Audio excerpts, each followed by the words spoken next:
All right. Hey, how's it, everybody? It is 5 p.m. West Coast time, 3 p.m. Hawaii time, 8 p.m. on the East Coast, and 7 p.m. for our Central Time folk. I am Mad Statter. This is Chatter with Statter, and it looks like we've already got a couple folks hanging out in the StatterBox. Michael Anthony Smith, good to see you here. Cindy Krause, excellent. Great to see you in the house.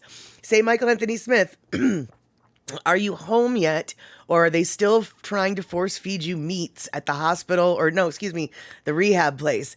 I have a feeling you're probably still at the rehab place. And I hope that you've smacked everybody with a wet noodle in regards to your dietary preferences. Because let me tell you, it sounds like whoever's in charge of that kitchen needs to be slapped with a wet noodle at least 14 times. All right, Thomas the Turtle, aloha from New York. Excellent. Now that we've got a couple people in, let's get the party started.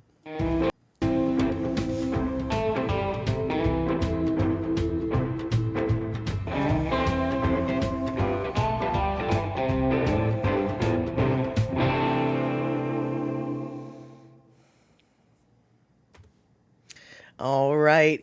Yeah, Michael Smith, I don't think that they're messing with you. I just think they're a mess. Like, honestly, it sounds like that little kitchen just doesn't even know its arse from its elbow, right? I mean, my best guess is you are not the only one that they're having trouble with, as it were. Not that you're the trouble. Like, they're having troubles because they are clueless. But anyway, that is not a good vibe conversation, so we'll probably let that lay for a minute. Unless, of course, I accidentally find myself on a soapbox again, but let's try to avoid that. Joe Hendrickson, good to see you here today. Fantastic. All right, so let's see. Let's get the music playing here before I forget, which I usually do. And alrighty, so as I'm sure you guys are pretty aware right now what is going on Hawaii, on Hawaii Island is kind of a world, it's an unusual event, shall we say. Hey, okay, words are hard. Hey, Picola T, so good to see you today. I loved the picture that you sent of me of the Molly's Madness ice cream. That is right. Picola T found a ice cream shop that happened to have a flavor named after the likes of me. Yeah, okay, it wasn't named after me. It was named after their dog. But that's okay. It was called Molly's Madness, and it was cookies and cream. So if you like cookies and cream, just call it Molly's Madness from now on. And let's see here. Okay, as I was mentioning, I think we're all familiar with what's going on Hawaii Island right now with two eruptions on two different volcanoes happening at this moment. I don't know how often this happens. In fact, I'm pretty sure it doesn't happen very often when both Kilauea and Mauna Loa are erupting. Or Mauna Kea, whichever. I don't think it's very normal to have two of the volcanoes erupting at once. And yeah, it looks like there's two. Yes, eMusic. Kilauea is still doing its thing, and then it's Mauna Loa right now. I think that now Mauna Loa is obviously the larger, the newer and the larger lava flow situation that we're hearing about. But for both of them to be going off at the same time, Cindy Krause is 38 years. Now, Cindy, do you mean 38 years from the last time Mauna Loa blew? Or do you mean 38 years from the last time both were going off at the same time? Either way, it's an extraordinary event. At best, 38 years was the last time both were going on, but it might have even been longer than that. Hey, Darlene, good to see you here. So, as we are fairly familiar with, there's a lot of, excuse me. Okay, Cindy Krause, both are true. All right, so 38 years since the last time both of these volcanoes were letting their presence known, and basically Pele making an appearance. And speaking of Pele making an appearance, I have a roller derby friend who lives in Hilo. She used to live up in Bend, Oregon, which is actually how I know her, but she ended up moving down to Hilo, and that is where she is based now. And her name is, she owns a salon called Lola, so if you're ever in the Hilo area and you need your hairs done, go visit Lola Salon and tell the owner that Mad Statter sent ya. So anyway, she has a friend who took this picture. And this picture kind of looks like Pele. Pele's here, guys. Check it out.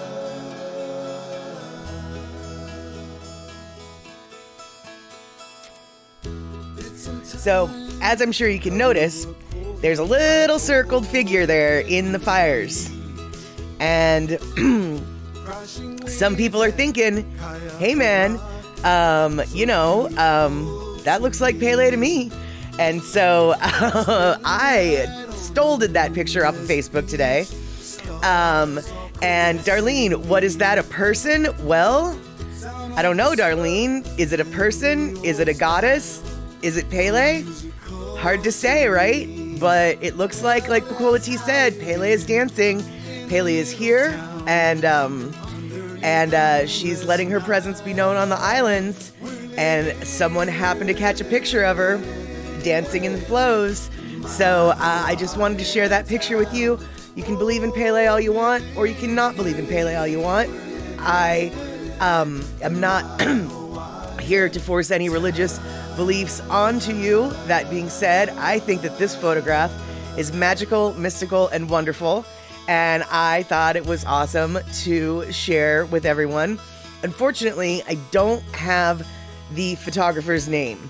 I did not make note of that because this was literally a last minute, right before the stream started. I saw this picture, grabbed it off the interwebs, posted it into my streaming software. So when I get this posted up on YouTube, I will hopefully be able to find out who the photographer was. Now, this photographer isn't a mainstream photographer in the sense, or a professional photographer. I do believe it was just someone that my friend Bipolar Lola, roller derby name by the way, knows from the Hilo area. So I totally thought that you guys might dig on that picture, and it looks like you just very well might be enjoying it. We might go back to that picture later on in the stream because it's just so awesome.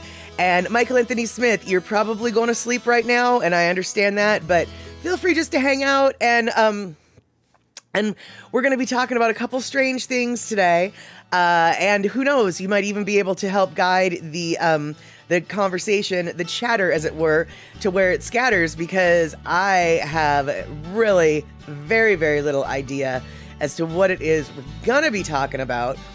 But what I do have a question about, though, was Kenny from the Cove. By the way, good to see you here. I'm not sure. You hope that W.S. Carl isn't causing me any problems. Don't know what you mean by that. So I can't say for certain if W.S. Carl... Is it Winter Storm Carl? Is that what W.S. Carl... I don't know what you're talking about. So, but I don't really have a whole lot of problems right now. So I'm thinking no, but I'm very curious what in the, Winter Storm Carl. Oh, is that what it's called? Did they name it? I didn't know that we had a name for our winter storm. And Darlene, Rick said he's sorry he'll be late for picking up his car that was in repairs. No problem. You're here, Darlene, to hold down the fort as long as you can. And you know what? I know you've got a life going on. And if you aren't feeling up to the weather, up to the snuff, you're not feeling like hanging out, that's fine. That's cool. I get it. Life gets in the way. But life is not necessarily getting in the way, Kenny from the Cove, because even though it has been snowing for the last couple days, it's been snowing and then raining and then snowing and then raining, back and forth, back and forth. So now the roads are basically one big slush pile. And I really hope that that it doesn't freeze too much tonight, because I'm more worried about frozen slush than I am about black ice or snow on the roads. But that's just my concerns because we've got so many hills. But I did... Okay, Kenny from Coast, that's what the Weather Channel is calling it. I don't have the Weather Channel, so I'm not up to snuff on all these names. But Pacola T, let me tell you, atmospheric event is exactly what this is. Normally, when rain is coming down... All right, you guys. it was snowing in Seattle, so it's like nationwide news, I guess, right? So, yesterday it snowed, just a couple inches, no big deal. But by last night, it was raining so hard, I honestly thought we were in the middle of a Pineapple Express, the weather event that comes from the Honolulu, or not Honolulu, but from the Hawaiian Islands, bringing just a bucket loads of water. It was raining so hard last night. So this morning, I expected all the snow to be gone. Well, no, I woke up this morning and boom, it was snowing again. So that was weird. And it was the tiny stuff that was actually thinking about trying to stick. But I ignored atmospheric event Carl. I ignored all the other things. And I went and I battled the chilly conditions. And I went to my post office box where I found this waiting for us. This was donated by Kenny from the Cove, Willy Wonka and the Chocolate Factory. So, as we were guessing this last Saturday or Sunday, what's going to be the StatterBox at the Cinema event this coming Saturday? Lo and behold, Willy Wonka and the Chocolate Factory. The original version, not the Tim Burton version. I also got a nice postcard from eMusic, which was wonderful, but I don't have it within arm's reach, so I'm not gonna show it to ya. And let's see here. Cindy Krause. Yes, Willy Wonka is a great movie. I honestly don't know which one I like better, the Johnny Depp version or the Gene Wilder version, because they are so very different, and I like them for very different reasons.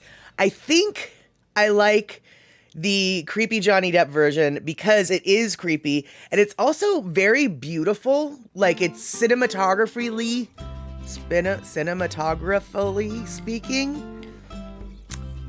I'm not sure if that's a word, but you know, speaking of its cinematography, it really has some beautiful images. But this one, well, it's the original. It's the original. So how can you not like it? And let's see here. Kenny, please tell us I got a video of the snow. Nope, I have no video of the snow.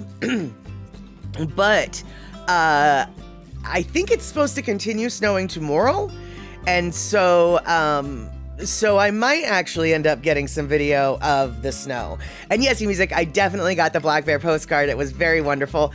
eMusic sent a postcard after we showed the Bears movie on StatterBox at the cinema, and it was a bear postcard, and it was very, very lovely.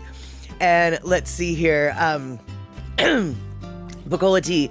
There's a Seattle food blogger that I follow who's done with Seattleite surprise over so. She said locals keep saying that it hardly ever snows, except that it has for the last 6 years in a row. Yeah, exactly. But you know, Bacola T, I think though you do know this. Now, okay, it has snowed, 6 years in a row, etc., etc. But we don't usually get a lot of snow. I don't know if you were on Daily Pigeon Live with Andy yesterday, but he was asking me about the snow in Seattle and how unusual it is. And basically the snow event that we're having right now is kind of like the usual snow event that we have. We get a little bit of snow, it kind of melts away, a little bit of more snow might be coming or not. It's just, yeah, I don't really know why people are so freaked out about it either, because it's like, you really should be prepared for some kind of snow event at this time of year.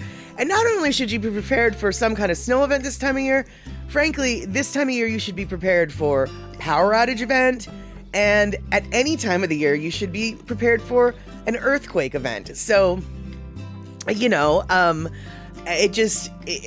don't know what the deal is. And yeah, snow never sticks in Seattle except for once in a while. And it's the once in a while that's the issue. But actually though, and Bacola T, you know this, it's not even the snow so much as once the ground gets wet and then it freezes again, well, now you've got some ice. And we've got a lot of hills. And so icy hills, I don't care if you're with chains, I don't care if you're with four-wheel drive. When you are literally on like a 10% or more grade on an icy hill, it's just not gonna happen.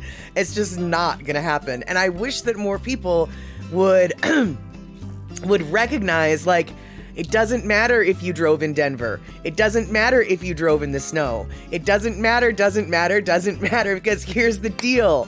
Denver is flat and Seattle is not. physics and the laws of gravity will always be a more powerful person or a more powerful force than your driving skills. And so, if you know that, you're prepared for the situation at hand and you don't have to go anywhere, which is why really today I didn't have to go anywhere, but I did want to go check to see if we did have something in the mail, and we did. So I did brave it. That being said, the roads were just slushy. And let's see here. Kenny from the Cove, all you folks that live north or west or northwest of Texas, please feel free to use up all the snow and ice so you don't get any. Well, I don't know, man. Cindy Krause was saying that it's going to be raining pretty soon in her neck of the woods, and I can only assume that Texas probably could use some moisture in some kind of area, in some way, so perhaps a little snowfall might be helpful for you guys. And let's see here, Darlene, and in other areas, it's other events around this time of year. Winter season, yep, coming or here, or there, right. Exactly. E-music. Precisely. We will send you ice for your drinks. We will send you ice. And yes, Kenny, the other movie indeed was in the package, but we're not going to watch that. We're not going to watch that on Saturday. We've got another movie in here, but that's going to be for later. So yes, the other movie was in the package. All right, so we are stocked up with movies. I've got a couple more movies that Andre has donated to StatterBox at the cinema that we haven't even talked about. In fact, I've got one movie from Andre that I haven't even opened yet. It's still got the brand new cellophane wrapping on it and everything. So we definitely are pretty good with movies right now, thanks to both Kenny from the Cove and Andre. So that is a beautiful, beautiful thing. And let's see here. Yes, I know one of the things that I wanted to talk about today, and this is not a fun topic, but we already talked a little bit about it. And I was thinking last night actually, I was getting ready for the stream, and I was like, okay, we're gonna talk about this, and I'm going to admit that I should have the haha emote thrown at me, because at first last night I thought, oh, I was so wrong, and then I saw a USA Today article that made me go, oh, maybe I was right. So yeah, y'all, look at this railway. The railroad strike. I mentioned to you a couple times there might be a strike. I even gave you a date, November 19th. November 19th came and went, which is why I was thinking it could be ha ha ha. Matt Statter doesn't know what she's talking about, because as of November 19th, there was no strike. But as it turns out, December 9th is actually the real final deadline, and we haven't passed that yet. And I think y'all know what I'm about to say, which is we might have a railroad strike on our hands. Congress is working preemptively to prohibit them from striking, which is a little bit disturbing. We're not going to get into that topic. That's not the topic at hand. The topic at hand is December 9th is another one of those, they need to figure stuff out by the 9th or they might strike. So you've got about a week and 2 days or so to maybe stock up on your pet food, get that soap, that laundry detergent, those dried beans, those canned beans, the toilet paper, all of the toilet paper, anything you think that you might need that might get in short supply due to a hiccup in supply chains. Well, time is now to really start prepping for it. So, unfortunately, Biden is trying to force through the tentative agreement that happened that happened in September, there's a significant amount of rail workers who have absolutely voted against that tentative agreement. Congress, I believe Bernie Sanders has got an emergency bill that he wants to add on to the tentative agreement, which is allowing for 7 days worth of sick leave, because you guys, this is what it's about. It has nothing to do with money. It has everything to do with sick leave. They don't want to give the sick leave, 7 days worth of sick leave to their workers. 7 days. Yes, they get paid a lot, but life happens and people do need sick leave. And this is literally what the strike is about, sick leave. So, because the rail workers, as we discussed earlier, a few streams ago, the rail workers do kind of have the power to shut the nation down. Because this industry has the power to shut the nation down, Congress is right now acting to pass legislation to prohibit them from striking. So, will they strike? I have no idea. Are they really threatening to? Oh my, yes. So much so that Congress right now, possibly as I speak, are working hard. No, they're not working hard. They're just working.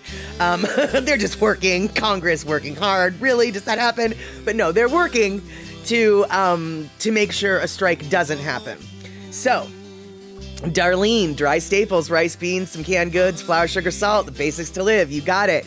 Kenny from the Cove, laying in supplies since you first heard. That's what you've been doing. Laying in supplies since you first heard of the possible railroad strike. So, and Darlene, that'll make it worse. That will ensure a strike. I honestly, what I can tell you is the rail workers that I've been reading on my social media feeds and in legitimate press, like USA Today. I know that it's a fluffy paper, but it is a legitimate piece of press. There are a lot of union workers who are very angry at Joe Biden right now for trying to, Joe Biden and Congress for even considering passing a law that will prohibit them from striking. And yeah, it's gonna get ugly. Even if this strike doesn't happen on the 9th, I don't know. Yeah, you guys, I really, obviously none of us know. None of us know. Which is why I'm really happy to hear that a couple people in the world, i.e. the StatterBox crew, we kind of had a heads up. We kind of, were paying attention to, we didn't have a heads up. We were paying attention to the news. And we were planning ahead. But, lots and lots of folks are not aware of this looming threat right before the holiday season, which really isn't the best time of the year for this type of thing. On the other hand, that's not really the strikers' concern. The strikers would have gone on strike earlier this year before the elections, but all the politicians didn't want the strike to be held against them, so they put it off till after the elections. So this is just, political, kicking it down the road kind of thing. And one day the road might end. So, Kenny from the Cove. Yeah, exactly. Pass the law. That'll work. Right. Exactly. Darlene. Yeah, exactly. Not saying it's the fault of the workers. All workers should be entitled to sick leave and sick days. Absolutely. So when I'm being the doomsday sayer, I'm not pointing fingers at anyone. I'm just sort of like, well, this is how we got here. This is how we got here. The politicians, the rail owners, and then the rail workers.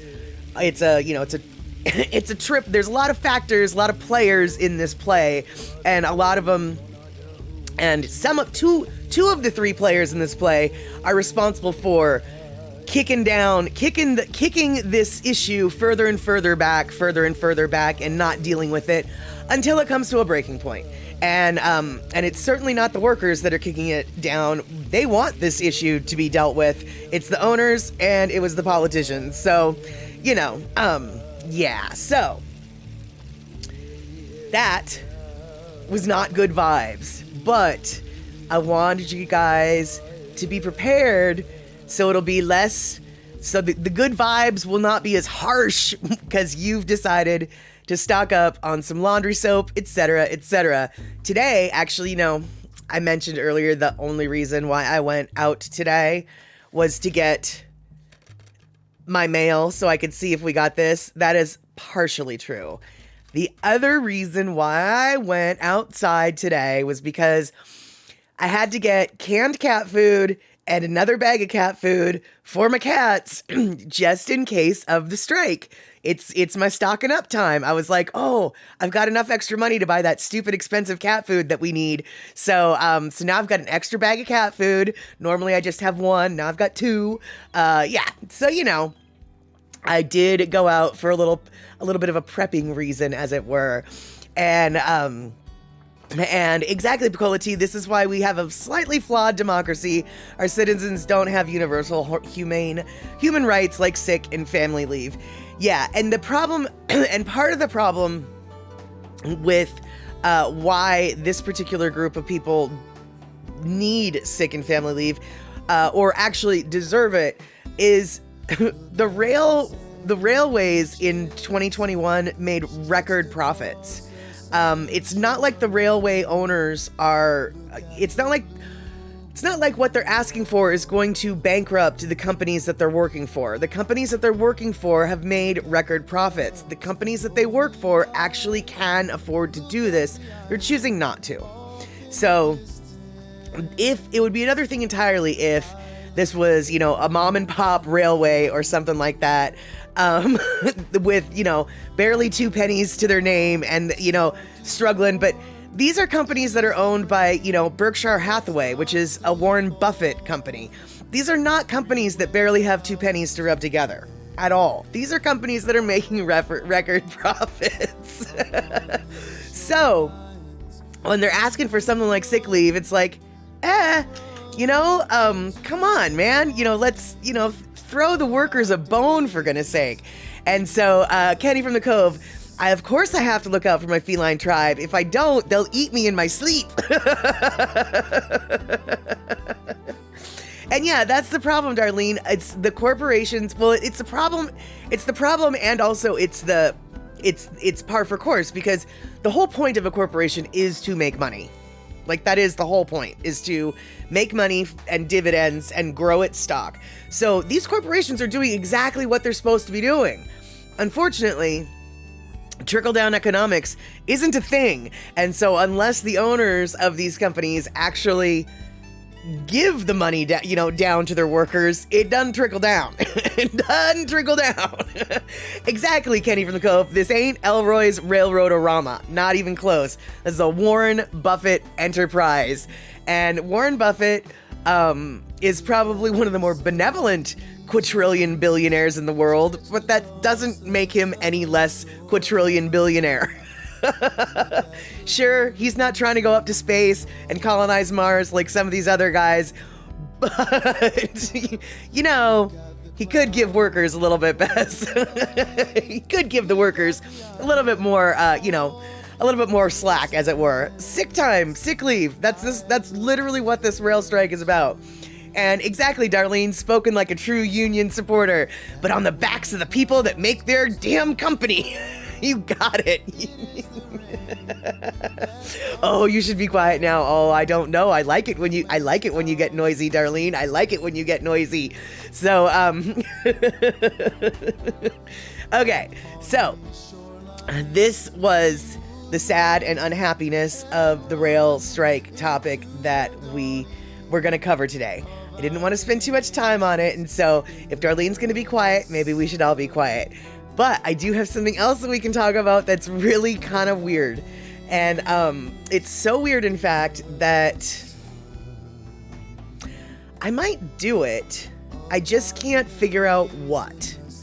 And I'm sure that this means nothing to you because you don't know what I'm talking about. This is what I'm talking about, you guys. This is a new trend. And by new, I mean like maybe the last 30 years or so. Check this out. So this is a meme, but it actually is real, and I will show you more examples in a minute. But check this out.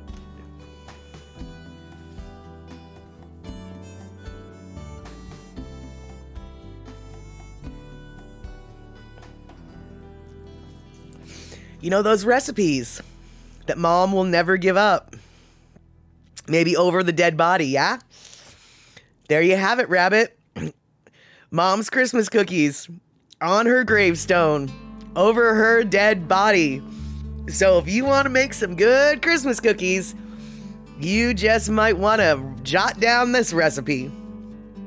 And if you're not a fan of those kind of Christmas cookies, but you want these things called German spritz cookies, well, we've got a recipe for German spritz cookies too. And until this little thing, I'd never heard of a spritz cookie. I didn't know what a spritz cookie was, or I still don't really. So if you're like me and you don't really know what is a spritz cookie, exactly, what is a spritz cookie? This is a spritz cookie, apparently. It's like a German shortbread thing, only it's prepared a little bit different than shortbread, so it's not exactly the same as shortbread, apparently. So there's that. But, oh wait, she's not the only one who does this. Annabelle's snickerdoodles apparently are so delicious that every single person thought that they had to pay. Let me tell you guys, these little these recipes on the back of the headstones, this is not cheap. Like her family paid a lot of money to put this recipe on the back of that gravestone. Getting your gravestone engraved or whatever it is, chiseled away, it's not cheap, okay? You pay for every flippin' letter.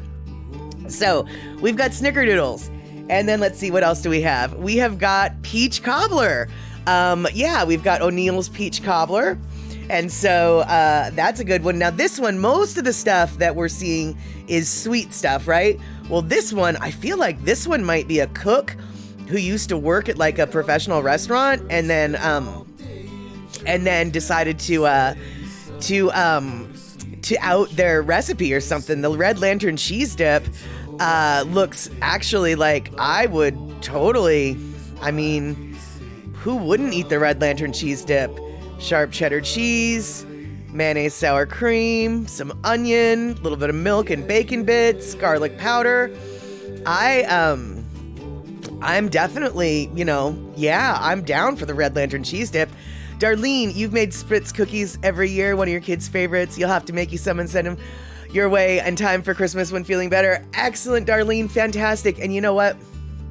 Send them to me after Christmas if that's when you have enough time to make them or whatever. Don't push yourself. I know you've got a lot on your plate right now. And so let's see here. We've got a couple more that I want to share. Let's see, what one's this one? Let's find out what this one is. Oh yes, Connie's date and nut bread. Now see, this one, this family definitely did not spend as much money on the gravestone etching as some other folks did, but I think that this is just as good of an idea. And as you can see, Connie's date and nut bread, it's 100% good stuff, 0% bad stuff. So she's got not only does she have the ingredients, she's got the little recipe of how to do it. The instructions, that's the word. And then we've got just a couple more, you guys. So we've got a glazed blueberry pie. I don't even know what a glazed blueberry pie means. I'm assuming it's like a cream cheese pie with a blueberry glaze on top. But Margaret Davis was very, very proud of her pie. And then, of course, we've got Kay's fudge. Kay's fudge is delicious. Apparently, I haven't tried it yet, but these are the cute little, no, they're not. These are the cute, huge gravestones that have all of the deliciousness on them. And, Kenny, your mom didn't ever write down recipes for desserts or cookies. That is too bad, but I feel like she must have at some point, and you just haven't found the right box of notes yet. Because everybody writes down their recipes a little bit, right? I know that I've got scrap pieces of paper in my recipe box from my great grandma.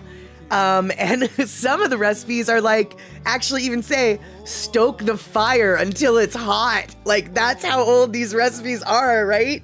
And good to see you, Rick. Happy to see you coming in the house. Finally got here. And let's see here. Let's get back to my face. Darlene, no, these are not in a special area of a cemetery, actually. They're in various cemeteries throughout the country.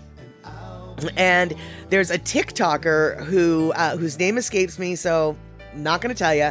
But there's a TikToker who has made it her thing to go to to go to graveyards, get the pictures of the recipes, and then make the recipes. So that picture of the spritz cookies, that thumb and that plate, that is the TikToker who I'm referring to. She actually did that. Those were the exact cookies that were in this recipe. And so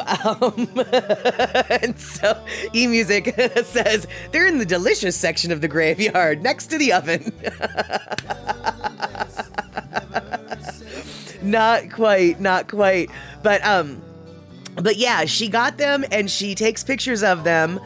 She goes to the graveyard, she takes the picture of the thing, she makes the stuff, posts it on TikTok. I then went through a lot of her pictures and stole them off the internet, brought them to you guys. I wish I could tell you what the TikToker's name is, but for those of you who are watching on YouTube, the rerun, I will have all the credits down below. I won't have the link to her TikTok.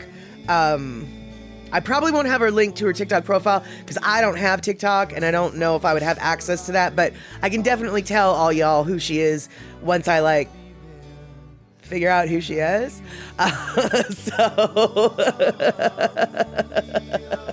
Oh no, Kenny, you live in your parents' house, you inherited it, her dessert recipes aren't in on this property. Both your sisters and you went over the whole house. That sucks, dude. Let's see here. Long-lasting recipe idea. Now you're going to need one really large sheet of paper to charcoal etch each one. You know, Rick, I totally would do that if I had the charcoal etching or if I was in those cemeteries. Because I did go to a cemetery in Massachusetts or maybe Rhode Island. I think it was Rhode Island. And it was the Colt estate. You know, the Colt, like the guns, you know, boom, boom, pow, pow, gun. Colt people. They have a cemetery at the Colt estate that is definitely the oldest cemetery I've ever been to. And I actually got some etchings from the 1700s. So you better believe, my friend, if I stumbled across a gravestone that had a recipe on it, I would absolutely take an etching of it. But what I was wondering, you guys, is, okay, let's pretend that money is no object, because I did mention how expensive it is to have this stuff engraved on, or, engraved on that stone. Let's say you could have, whatever. Let's say it doesn't matter how much it costs to do that. If you could do that, is there a recipe that you hold dear to your heart and don't let anybody really know that finally you could put on your gravestone? And so I've been thinking about this question since I thought of this question last night, and honestly, I don't know. I love the idea of putting a recipe down on a gravestone, but I don't know if I've got any recipe that I keep so secret, because all of the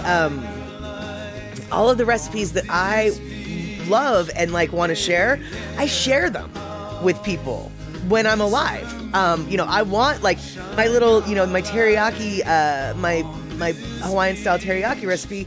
I share that with anyone and everyone because it was, a verbal recipe passed down from an old tutu lady on the North Shore back, before I was born. She told it to my mom told it to me, and then I like to tell it to everybody. And so I guess my question is twofold. Is there any recipe that you'd like to put on your gravestone? And then I guess the next question is, do you already share that recipe or not? Now, if you don't share the recipe, obviously don't share the recipe here because you're keeping it a secret. But if you do want to share the recipe, by all means, Maybe write a little bit down in the chat, or if you want to send it to me via a whisper, or email it madstatter@gmail.com, or post it on the Discord, which I don't. Oh, here we go. I might have my Discord. Hold on. Let's see if I can figure out a way to. How do I invite people again? Here we go. Hold on. Right. If you are so inclined to share the recipe on Discord, that is the Discord invite for Stat Chat, or whatever. It's the invite for the page that we all hang out on. I've got my clam chowder recipe on there. I've got Darlene's granola recipe on there. And I know that Darlene would at least share her granola recipe because she's already shared it. And so let's see here. eMusic, even people who don't like split pea soup love your recipe. You've only shared it once. Well, obviously, if you don't want everybody to see it, don't share it with me on Discord. But if you do want to share it with me, and only me, I am very curious because I'm not a fan of split pea soup. So I would like to, I would like to take your split pea soup challenge. Yes, your split pea soup challenge. That is what we will call to it. Okay, so your secret, not so secret ingredient is the Portuguese sausage instead of, I'm assuming, the traditional ham. Right. And Rick, Colonel Sanders and Mickey D's are secret about their recipes and probably for liability reasons. Possibly, but you know what? Rick, I wish I had this. I've got it somewhere in my photos. But Rick, I think that KFC accidentally, or rather, no, let me rephrase that. KFC did not do this. A relative of the original Colonel Sanders accidentally posted online the original KFC recipe, the recipe for their blend of 11 herbs and spices. And he posted it not thinking, and he eventually did take it down off the internet, but once it's already on the internet, it's on the internet. And so anyway, people have taken that recipe and attempted to make Kentucky Fried Chicken. And the only thing that recipe that he accidentally posted, it was little penciled in, little urban blend spice mix. The only thing that wasn't mentioned in the spice mix that Kentucky Fried Chicken probably uses now in modern day was MSG, because the interweb people who have tried this recipe said that without the MSG, it isn't quite right. But if you add MSG, it tastes exactly like Kentucky Fried Chicken. And so, on accident, he was like, Colonel Sanders' great nephew or something. And he was just looking through boxes of stuff. And he was like, oh, look at what I found. I wonder if. And he posted it, and yeah, oops. And so, let's see here. Darlene, nice. Yeah, Darlene is curious about the recipe too. No competition, just comparison. And Rick, lesson there, don't give your good stuff to old relatives. Well, Colonel Sanders is dead, right? So what does he care? Like, what's KFC gonna do? Sue him? It's like he's already gotten all his money.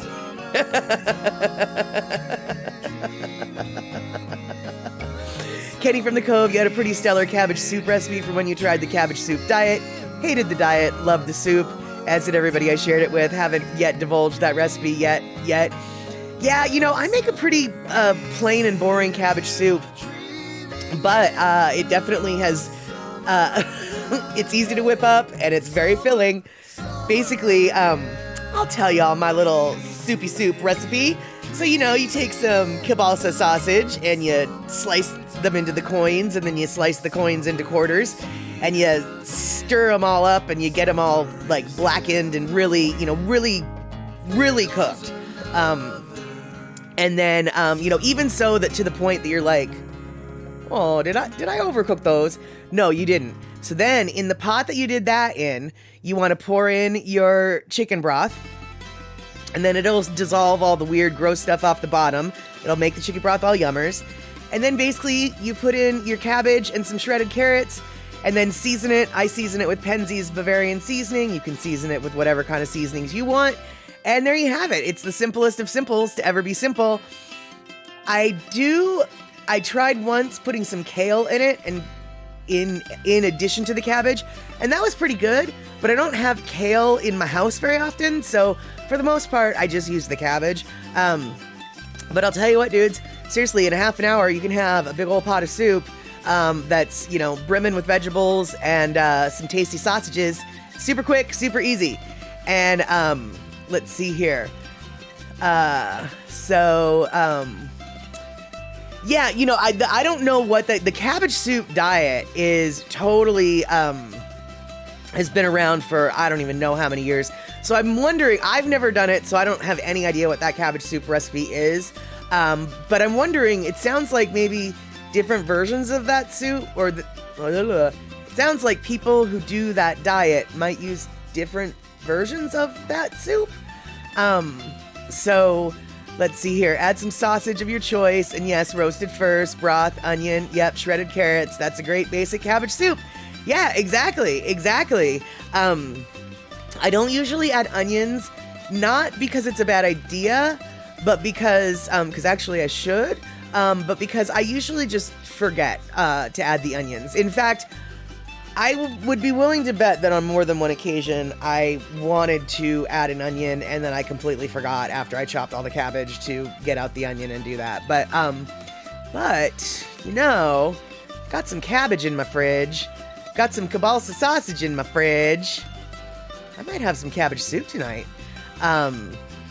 Let's see here.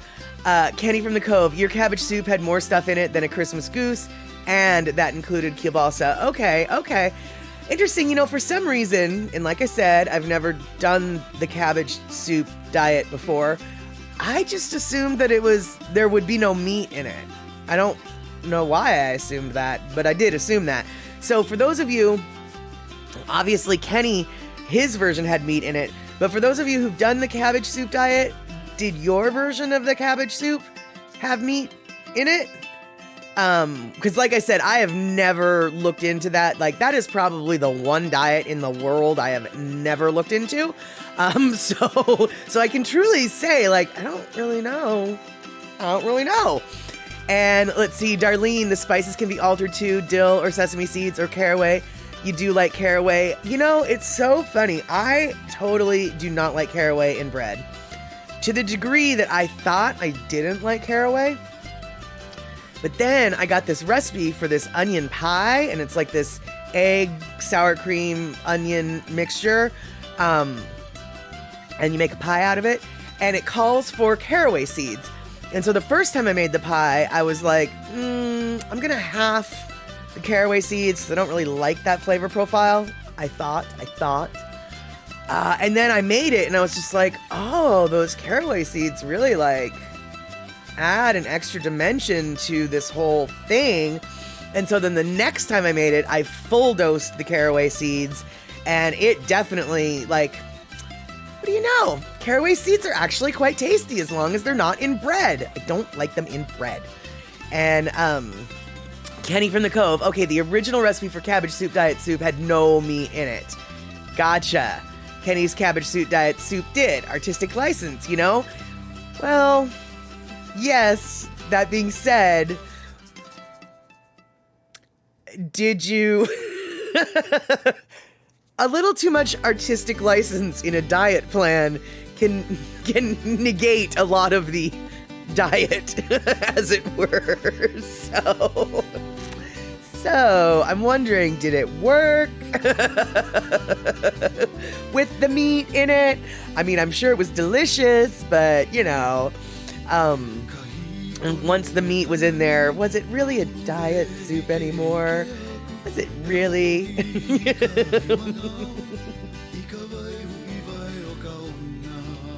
I mean, obviously,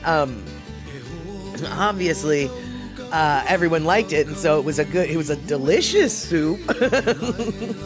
It was still keto though. All right, fair enough. Hey, C Honda, how you doing? I guess we're talking about cabbage soup right now. We were talking about graveyard recipes and all of the secrets that were taken to the grave that were then shared upon the grave, all of the secret yummy recipes. But now we're just talking about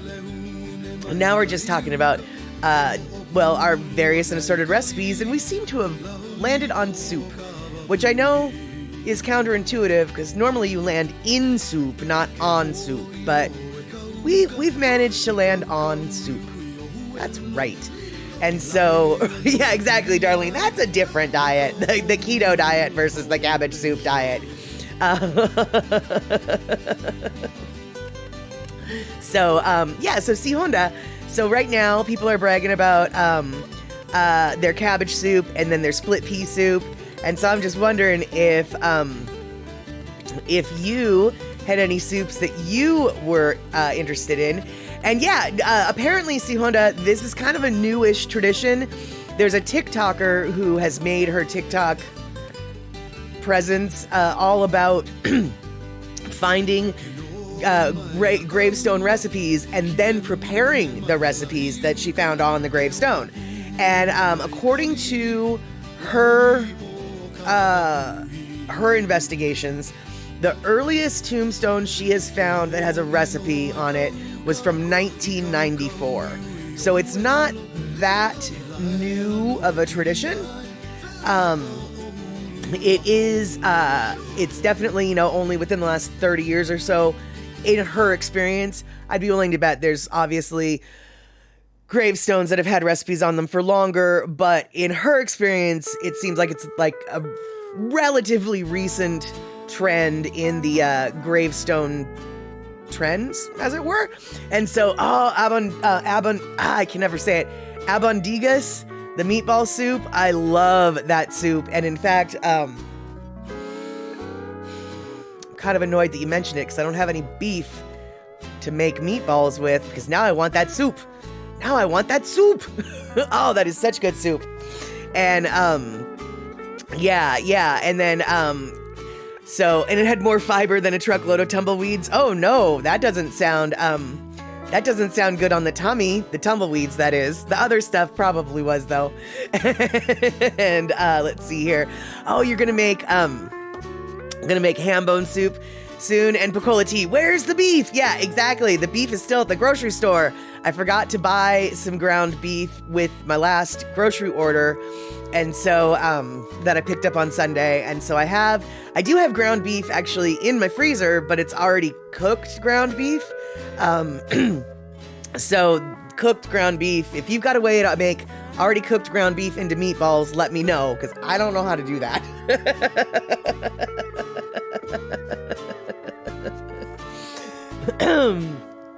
All right then. Okay, so now Kenny, when you make your cabbage soup that has everything but the kitchen sink in it, what kind of broth do you use? Do you use vegetable broth? Do you use chicken broth? Do you use beef broth? And do you make it from scratch, or do you use it in a container? Or do you use it from a container? Or do you use bouillon, cubes, or powders? So many questions. Let's see here. Kenny, you did lose a hair over 5 pounds on that diet. Could have lost some more, but you can only consume so many cauldrons of cabbage soup before the bloom falls off that rose, so to speak. Oh, yes, I definitely know. Living alone, you end up, Kenny, you've got to know this, right? You use, you make a batch of soup that's meant for 4 people, and suddenly, by the 3rd day, you're just like, I can't eat any more soup to save my life. You're just so tired of it. Okay, so veggie broth from a container. Gotcha. I don't know. I use the better than bouillon vegetables broth starter type thing. Because I'll tell you what, dude, I make my own chicken broth and all, but I don't know how to make a good vegetable broth. Does anybody have any kind of hint, or like, does anybody make their own vegetable broth? And if you do make your own vegetable broth, how do you do it? Like, it just tastes awful to me. Whenever I try to make vegetable broth, it's just this watery, unflavored. I might as well just use plain water is sort of how it ends up tasting to me. So I'm just wondering if you guys have any vegetable broth tricks up your sleeves. Now, Sionda, you call Portuguese bean soup poot soup. Is that because it makes you go poot a little bit after you've eaten it? Poot poot coming out your back end. Poot. Poot soup. That's so cute. Poot soup. I like that a lot.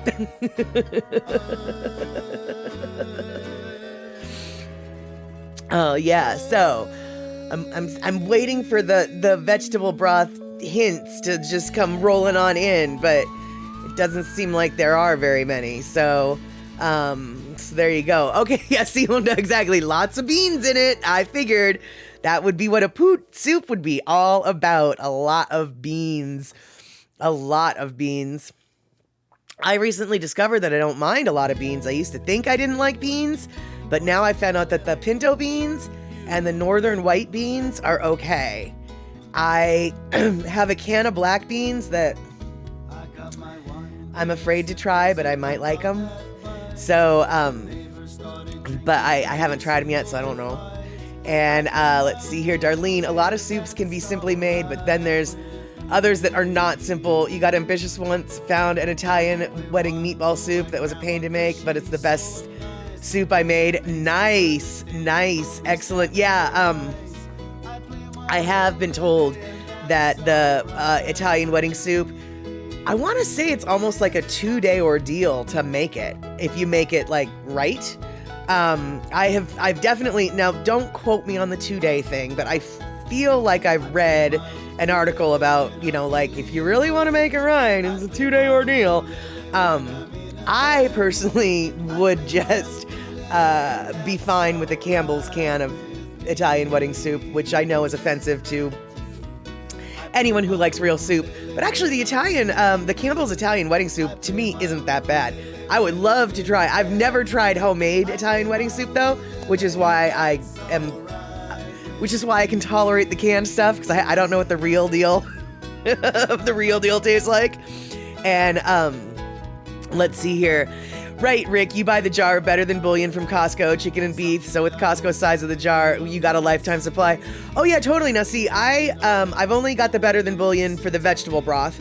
And it's not the Costco size container. It's the little regular store container. And I think I've got a lifetime supply. That stuff it makes a ton with just a little bit. And let's see here. Cindy Krause, I just put a pot of ham and King City pink beans on, cold here and rain coming, so it'll be cold and wet. Oh, that sounds awesome, Cindy. That sounds so awesome. And I'm hoping that you get a lot of rain, but not so much rain that there's mudslides. But basically, everybody needs rain. It's just the way it works. Everybody needs rain. And so, Kenny, now you have a craving for a big bowl of borracho beans. What are borracho beans? Explain, please. Please, explain, please. And Darlene, there's so many steps, and you have to let rest. Also, meatballs made from scratch. Yeah. Okay. So, yeah. It sounds like it could be maybe a 2-day ordeal for that Italian wedding soup. Got it. Now, check this out. Apparently, and I really don't quote me on this, but I can say I did read this.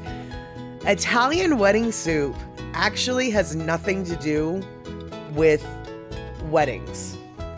In fact, it's kind of a mistranslation. In effect, the reason why it's called the wedding soup is because you need to let it sit for a while, so all of the flavors will marry. Meaning they'll blend together. You know how soups get better, the longer they last, and all the spices and all the flavors commingle. Apparently, Italian wedding soup is called that not because it's served at weddings, but because it takes a really long time for the flavors to marry, which is why it takes such a long time to make the soup, because you have to give it time for the flavors to marry. Now, that's just what I read, but I like to think it's true. However, if there's a real Italian person in the house right now in the StatterBox crew, and you want to point and laugh and say, ha ha ha ha, you're so silly, you don't know what you're talking about, you can by all means do that, because I might not know what I'm talking about.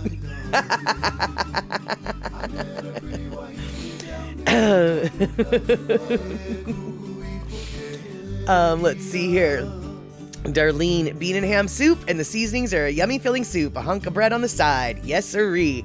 All right, so we've got borracho beans, whole pinto beans cooked with assorted Mexican spices and Mexican beer. Ah, borracho means drunk in Mexican Spanish. Got it. Okay. That actually sounds like it might not be bad, because I like pinto beans because it's the texture of the beans that I don't like, and pinto beans have an okay texture. So now my next question, Kenny, is what Mexican spices? I can only assume what, cumin, maybe some chili powder, maybe some what, Mexican oregano? I'm going through my spice cabinet trying to think of everything that like is Mexican. I'm like, Mexican vanilla? No, Mexican vanilla is probably not in those.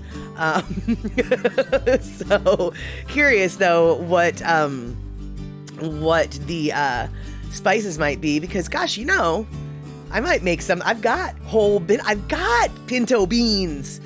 I might be able to make them myself. I mean, I suppose I could look it up online, but that's no fun. That's not sharing a recipe with Kenny from the Cove. Kenny from the Cove, if you've got a recipe to share, don't wait to put it on your gravestone. Your gravestone's gonna have Pink Floyd lyrics on it. It's not gonna have room for any kind of recipes. Because in case you didn't catch that, Kenny from the Cove's gonna have Pink Floyd on his gravestone. I don't know what I would have on my gravestone. I don't even know if I want a gravestone. They're kind of expensive, and I don't want to be buried. I just want to be spread. So, do we really need a gravestone? The people in the gravestone industry say yes, you do. Which is why my mom has one, even though she was spread off of Haleakala up on Maui, but her gravestone is in Bremerton. And Kenny from the Cove, full disclosure, my borracho beans come from a can of HEB brand borracho beans. Got it. I don't think we've got HEB. Is HEB a store? I feel like HEB is a store. Is it a store? Or is it just a brand? We don't have them around here. I can tell you that.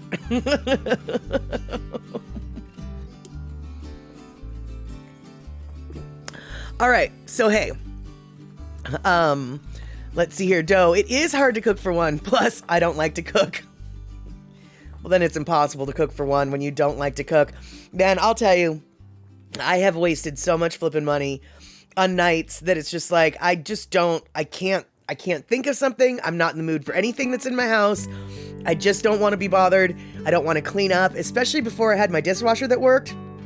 I can't tell you how many nights I overspent on dinner because I just didn't feel like making anything. Yeah, totally. And let's see here. Rick, good. You just stocked up on all the fixins for most of the soups in case of that railroad strike. Yeah, and I don't think you were here when we were talking about the railroad strike, actually, Rick, because we actually were talking about the railroad strike. And I'm sure because you are a union man, or used to be a union man, I think you are probably already aware of this, but as you know, or as you might know, December 9th is apparently when it's kind of going to be a make or break situation. That's a very important day in regards to negotiations, etc., etc. Congress right now is working on passing some legislation to make sure that the railroad workers won't go on strike. The railroad workers are not happy that Congress is trying to pass legislation to prohibit them from going on strike. Bernie Sanders is trying to pass some legislation that gives them the benefits that they want so they won't go on strike.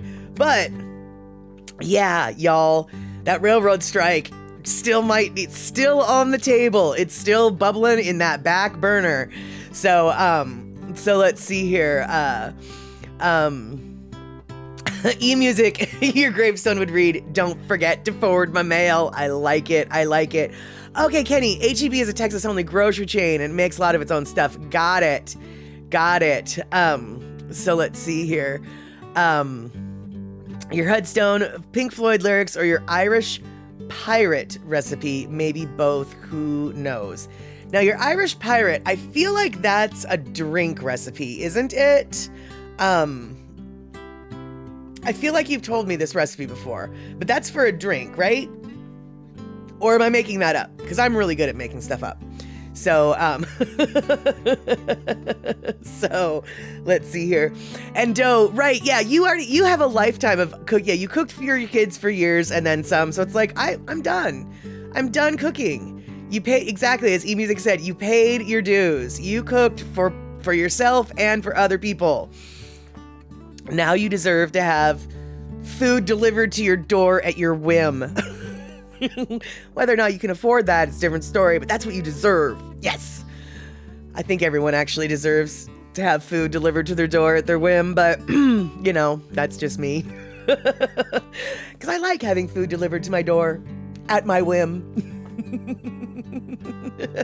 Exactly. I wish. I know it's so expensive. It's just like I can't live that lifestyle, but when I do live that lifestyle, I feel so luxurious. I feel like a queen. I feel like I'm the hoity and the toitiest. That is it. All right. So while we're waiting for Kenny from the Cove to decide whether or not he wants to confess what exactly it is that his Irish pirate is, we are gonna hang out and listen to some Lono. So here it is, time for a Lono break. Come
Oh no, I don't know what happened there. Sorry about that.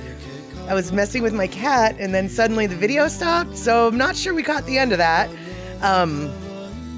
Sorry about that, Lono. Sorry about that, Chant. I didn't mean to just cut y'all off. I'm very glad, though, that you guys could appreciate what there was for that minute. And let's see here. Looks like everyone here is singing the praises of both Lono and of leftovers.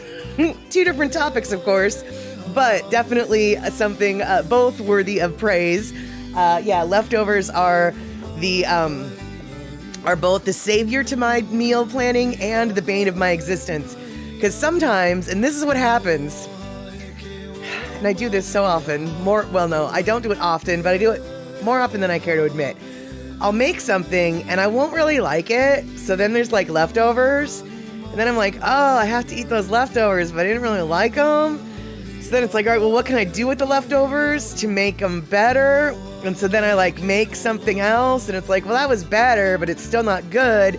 And then what ends up happening is this one thing that I didn't like, I have managed to stretch out and have to force myself to eat for even longer because I've recreated with leftovers a new recipe, and it's just like, just throw the stuff away. If you don't like it, just stop trying to make it better. Just throw it away. But I don't like to throw away food, and so, can you tell? I don't like to throw away food.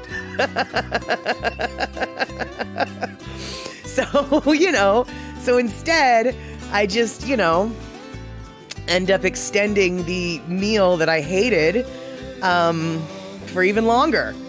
But Rick, delivering that pizza, definitely fantastic plan. I always am happy to have a pizza delivered. And brilliant idea, Rick. Thursday meals are leftovers, because Friday is when you go out after work.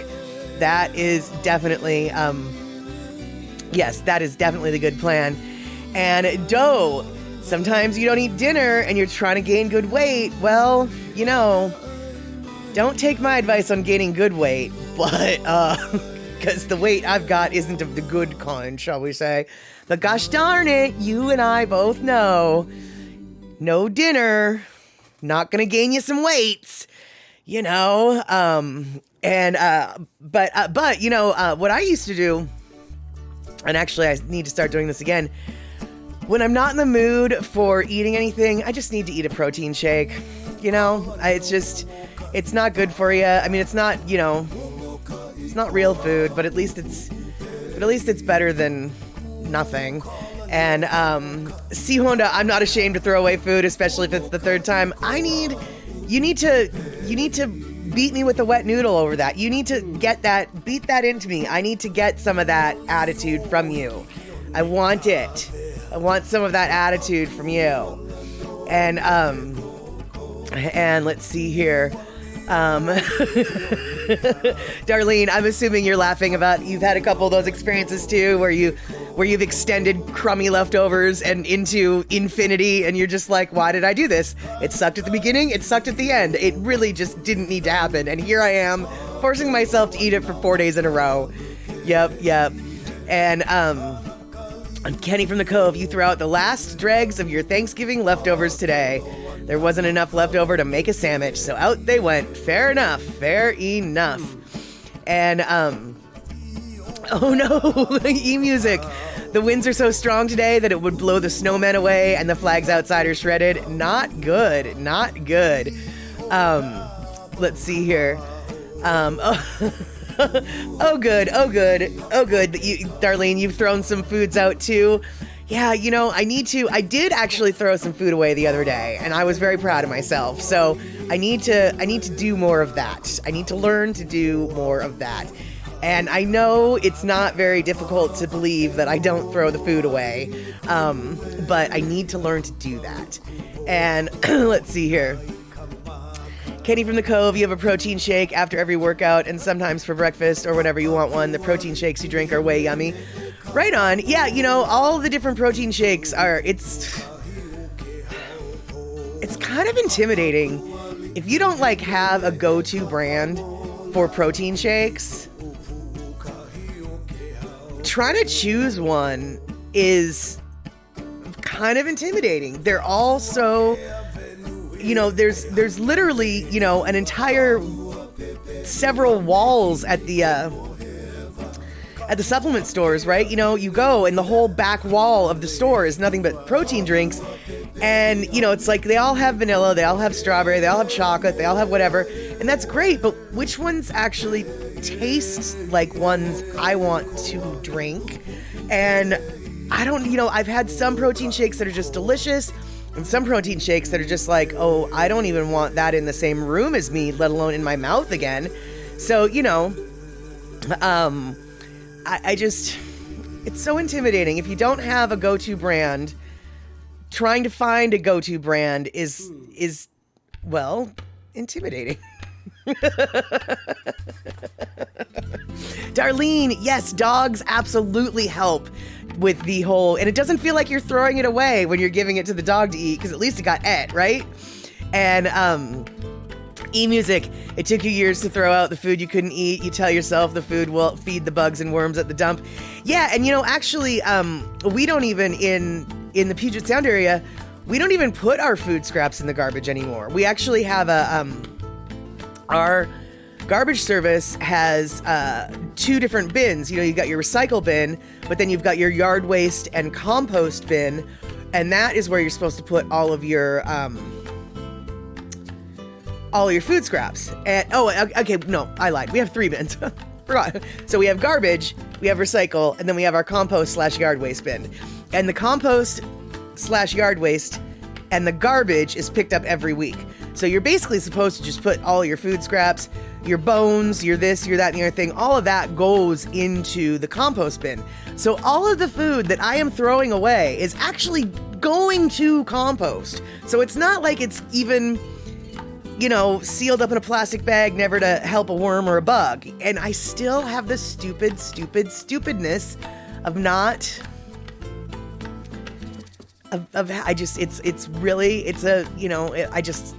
it's very difficult for me to throw it in the compost bin even still. And let's see here. So yeah, exactly, Darlene. Some of them are chalky and no flavor. And let's see here. Cola tea, I am right there with you. I wish all of those shakes and stuff, and many brands do, but not every brand does. And you oftentimes have to ask behind the counter for the sample size. But for serious, I wish that you could just buy 1 serving so you can try it at your house. And then it's just like, and then it just is, it's better. And Doe, you drink muscle milk, but it's only 130 calories and you need more. You know what, dude? I can't do muscle milk anymore. I don't know what it is in that particular pre-made shake, but it kills my stomach. I mean, like, sharp, jabby, owie pains of knives are trying to escape my tummy when I drink muscle milk. So you're very lucky that you're able to, but maybe you should drink 2 instead of just 1, and then you'll have 260 calories. And actually, Doe, obviously read the label before you do any of this. But I have had friends who are super thin who have trouble keeping weight on, and they have found really, and part of the reason why they have trouble keeping weight on is because they just don't like to eat a whole lot of stuff. They're not that hungry. They've found really good success in those, those little adult, like, grandparents eat them and stuff in the nursing home. The supplemental canned meals, they're little, they're just little, but they're like super packed with calories and nutrition. And so perhaps one of those varieties might help you get that calorie intake without too much intake, as it were. And sure, yes, Bacola tea, and sure, although I think there's other brands too. I think there are other brands, but yes, Ensure is basically what I'm talking about. Okay, that is exactly what I'm talking about. And like I said, since dough, obviously you are in the gym and you know what your nutrition intake should be, do not do anything that I just suggested without reading the label, because I don't know what I'm talking about. I'm just throwing that out there as an idea, because like you were saying, you're wanting to put on some weight and you're having trouble. So there you go. That's all I'm saying. And let's see here.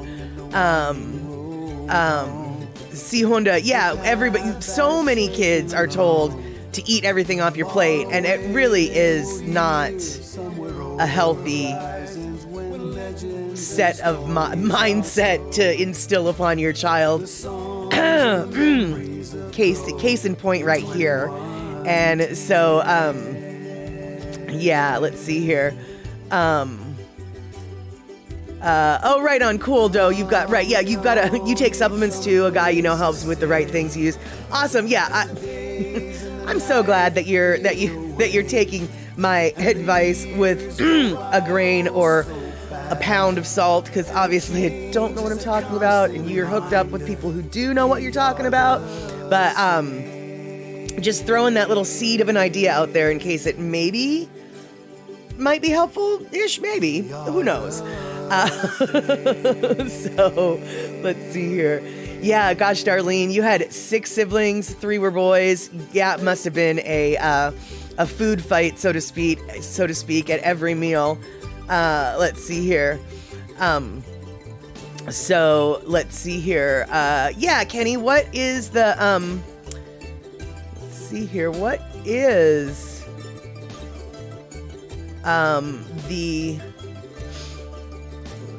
here. Okay, here you go. So what, it's Kenny, it's the Atkins iced coffee vanilla latte protein shakes made with real coffee and as much caffeine as a whole cup of coffee, and they're the only protein shakes you drink. Right on. And so let's see here, it looks like 15 grams of protein, 4 net carbs, 1 sugar, 5 fiber. You know, that's not so bad at all. And Rick, but finishing your plate at the restaurant is good, then no need for the carry out. Actually though, see, I like my carry out at the restaurants because then it's another day I don't have to cook. It's another day I don't have to cook. That's why I like carry out, or I like the leftovers. And let's see. Okay, cool.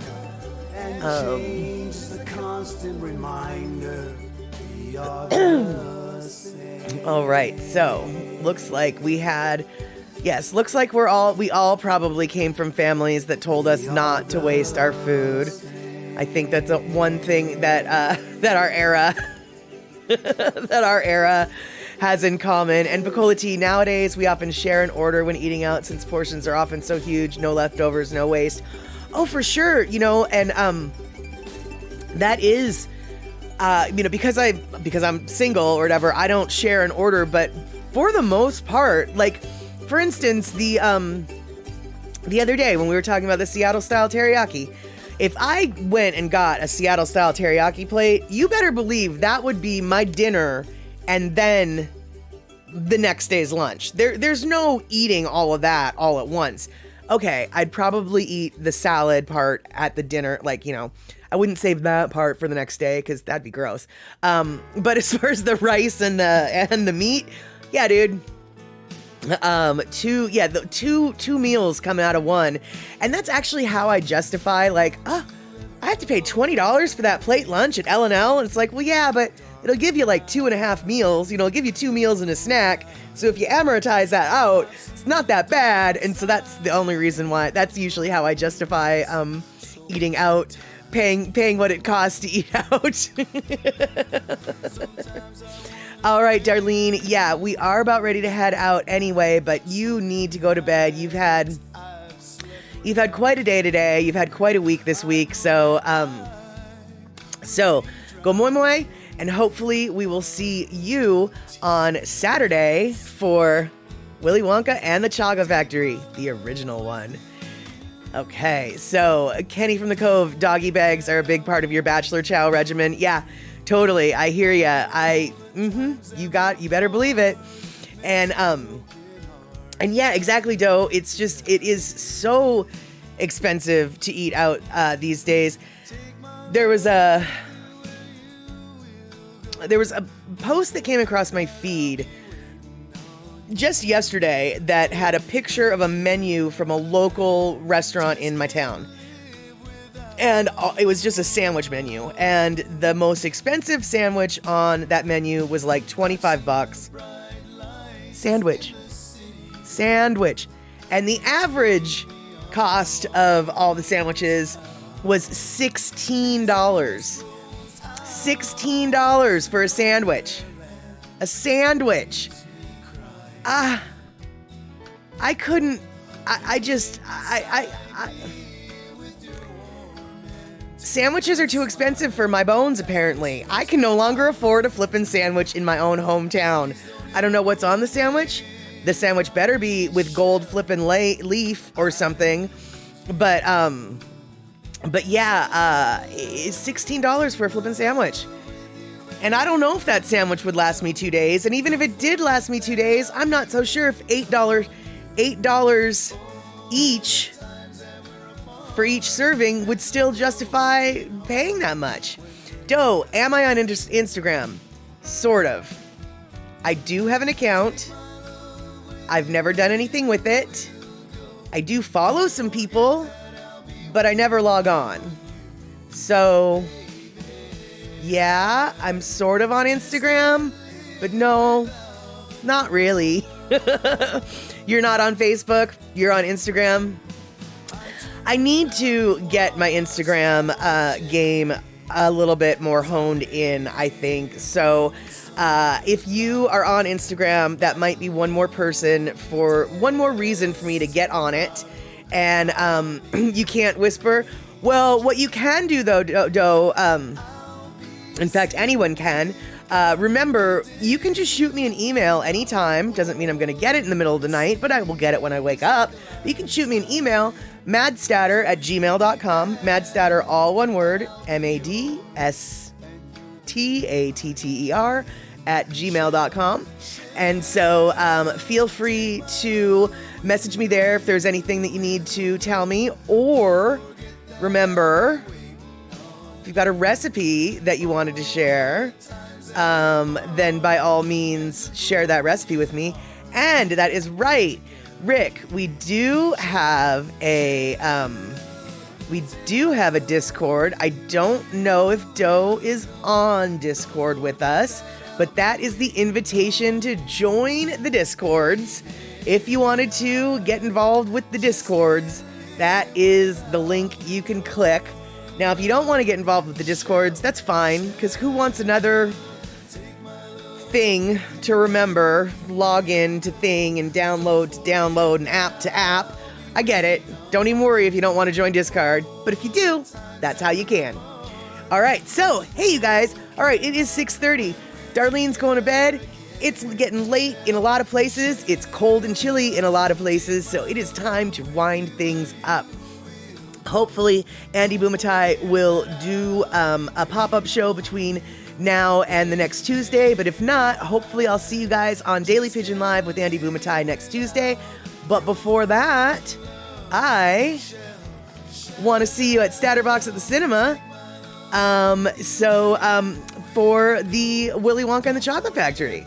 And let's see here. Rick, thank you so much for banning Matthew, or that guy.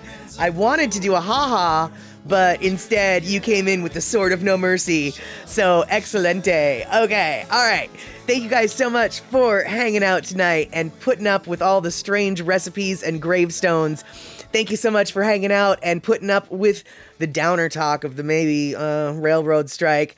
And mostly, thank you guys for hanging out, just for hanging out. Okay, we will see each other on Saturday for a delightful dip in the chocolate stream. That's right, we're not supposed to go swimming in the chocolate river, but we're gonna go swimming in the chocolate river.